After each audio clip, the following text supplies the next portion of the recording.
welcome back to a brand new video here on the channel, and technically this is the third video in one day. Obviously we had Ghostbusters Boring Empire, I then did my reaction to the latest photos from Beetlejuice, and now it is a spoiler-free review of the horror offering Immaculate, starring Sweeney as Cecilia, a sister who relocates to a convent in Italy where strange going-ons happen. It's up to her to figure out what the hell's going on, put a stop to it, and save the world.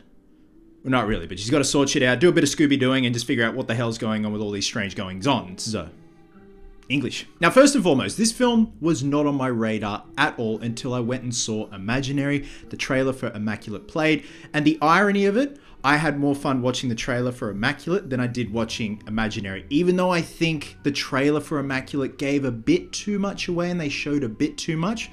I felt they could have been a bit more vague. Regardless of that, let's get to the review. So my overall first impressions of the film. This is a very slow burn of a film for the first act and the first half an hour. It's an hour and a half runtime, just shy of an hour and a half, which to me is a solid runtime if it can pack a punch within that hour and a half. But unfortunately, the film does suffer from a snail's pace slow burn in the first act and the first half an hour, with a bit too much of an exposition dump about Cecilia's backstory. I definitely think it can be one of those things of show, don't tell, which is one of the most effective things you can do in a film and let the audience think and figure things out for themselves. So the convent where she's located in Italy is essentially a hospice for end-of-life care for nuns that have done their thing and just want to be closer to God before they go and pass on. Cecilia is there to nurse them and look after them until the very end. And obviously strange things start happening, including strange things happening to her, which just no one can answer, and it's an act of God thing, is it an act of a demon? It leaves it up to the audience. But at the same time, this film definitely does suffer from a bit of an identity crisis. There are hints of the Nicole Kidman horror film The Others. We also have hints of The Sixth Sense, and then even at times Saw and Hostel, which in fact can be a good thing. It kind of leaves you a bit disorientated with what's going on, and it kind of puts you in the shoes of Cecilia and what's happening to her, because she doesn't know what's going on. So at the same time, all these kind of red herrings and kind of tricking you in terms of where the film is going is actually effective. I think the biggest letdown, again, is the first act and the first half an hour of this film. It's a snail's pace, a slow burn can be great, but at the same time, it lost me in that half an hour.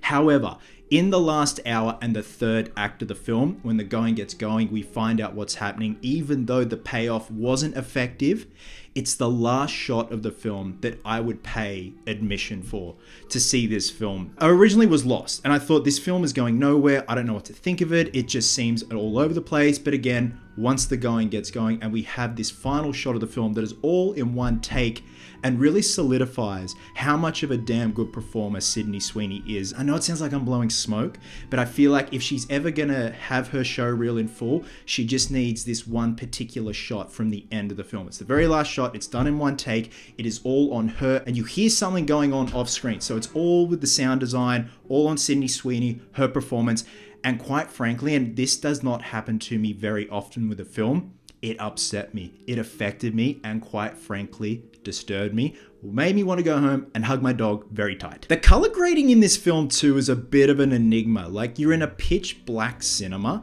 and I still had trouble seeing what was going on. Like, the color grade, I don't know if it was on purpose or just my eyesight's getting bad, but the darker scenes where she's going through corridors in the Covenant, I couldn't really make out much, and I don't know if that's on purpose. And the jump scares were too predictable. There definitely is a formula when it comes to a jump scare. You had that hit of silence before the jump scare, and you hear creakings and leather creaking, and then boom, a jump scare. This was peppered with those types of jump scares. And I love a good jump scare where it just comes out of nowhere, even when there's sound happening. I think that's the most effective jump scare, to me anyway. The score by Will Bates has those religious gothic choir beats as well as ear-piercing violins that marry up well with the movie's more violent scenes and pairs well with the constant sense of dread. Even when there's a lull in the film, it just had this depressing feel and aesthetic, even in the broad daylight shots. So guys, overall, to me, Immaculate was a bit of a mixed bag. It at first lost me with its first act and the pacing of the first act and the first half an hour. But in the final act, in the last hour of the film, when the gore's happening, it's gory, it's disturbing, it's full on, even though it's quick. The jump scares are predictable. The imagery is quite haunting at times, which is great. But again, this is all peppered throughout the last hour of the film. It's like when someone recommends a TV show to you and they said, you got to give it a chance. You got to give it like 6 episodes before it gets going. And that's not exactly something you want to hear. You want the going to get going straight away. I get what they were trying to do with the first act, but to me, the payoff was that last shot at the end that severely upset me and disturbed me. If you are going to see this at the cinemas, I reckon give it matinee price, or hell, even just a cheeky cheapo Tuesday. If not, wait for it to come out on streaming. I think Sydney Sweeney's performance and the supporting cast as well did an incredible job. And I know I keep talking about this final shot of the film, and obviously I don't want to go into the specifics because this is a spoiler-free review, but my God, simple, effective, and upsetting. And it was really hard to rate this. I went back and forth on these ratings, and I think because the first act in the first half an hour is a big chunk of the runtime, and it ultimately lost me at first, and then it got me back on board, I felt it lost a half rating. And with that, I'm going to be giving Immaculate 3.5 Sister Doloreses out of 5. Again, a nice little surprise in terms of the final act. I thought it was just going to be too avant-garde, but I reckon give it a chance, guys. And I know a lot of people say that when it comes to like TV shows and stuff like that, but it was quite a surprise. And again, the way it affected me at the end, I haven't had that in quite some time. Regardless of that, guys, let me know your thoughts down below once you have seen Immaculate, and what other horror films are you looking forward to. Love you guts, and I'll catch you in the next one.